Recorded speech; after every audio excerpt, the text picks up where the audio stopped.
धाराशिवच्या भूममधील दूध भेसळ प्रकरणाची व्याप्ती आता वाढली आहे। 7 जुलैला अन्न आणि औषध विभागाने केलेल्या कारवाईत 6 गोण्या दूध पावडर आढळली होती आणि यानंतर धक्कादायक माहिती समोर आली।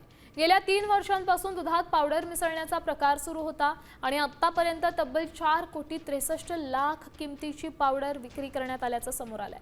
भूममधील मधुबन ट्रेडिंग कंपनीतून पावडरची खरेदी विक्री सुरू होती।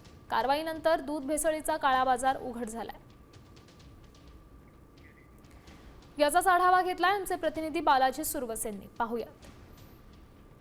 धाराशिव जिल्ह्यातील भूम येथे दुधात भेसळ केल्याचा प्रकार जो आहे तो समोर आलेला होता। जवळपास 8 दिवसापूर्वी अन्न आणि औषध प्रशासनाने जी आहे ती भूममध्ये कारवाई केलेली आहे। मी आता भूम शहरामध्ये आहे। आपण जर पाहिलं तर मधुबन ट्रेडिंग कंपनी नावाची ही त्या ऑफिसच्या आपण समोर आहोत। आपण जर पाहिलं तर यामध्ये जी व्याप्ती आहे ती आता मोठी वाढलेली आपल्याला पाहायला मिळते।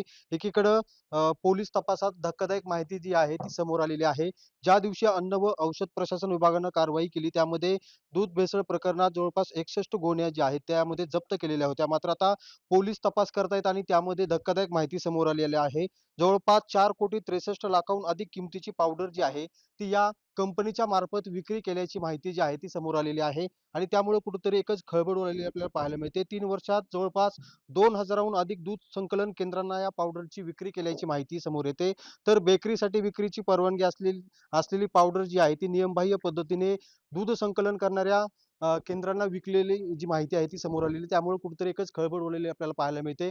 अन्न व औषध प्रशासन विभागाच्या वतीने ही कारवाई करण्यात आलेली होती आणि त्यानंतर आता भूम पोलीस देखील ऍक्शन मोडवर आलेले आहेत। या प्रकरणामध्ये जवळपास 7 आरोपींचा समावेश आहे।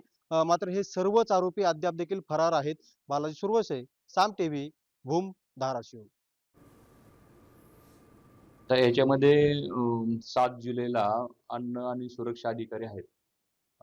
त्यांनी इथं एका ठिकाणी एक रेड केली होती आणि त्याच्यामध्ये बाळासाहेब गोडगे म्हणून आहेत. तर त्यांच्याकडून आपल्याला त्यांना वे पावडर आणि वे फर्मेंटेड पावडर आहे ती त्यांना मिळालेली आहे आणि त्यांनी त्यांचं गोडाऊन जे आहे ते सील केलेलं आहे आणि त्या अनुषंगाने त्यांनी FIR दिलेली आहे आणि FIR दाखल केलेली आहे।